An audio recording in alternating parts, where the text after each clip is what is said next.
Another strategy I use with my students, or another method, is the box method for multiplying.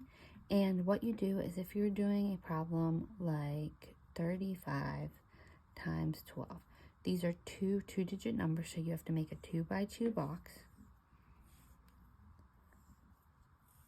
And then you're going to write your numbers on the top and on the left, and you're going to write them in expanded form.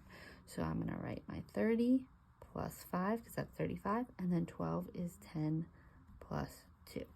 Then you're going to multiply like a multiplication chart. So you're going to do 30 times 10, and we look at the basic facts first, and then add to how many zeros you're multiplying. So 3 times 1 is 3, then there's 2 zeros, so I need to add those. 5 times 1 is 5, add my 0. 3 times 2 is 6, add a 0.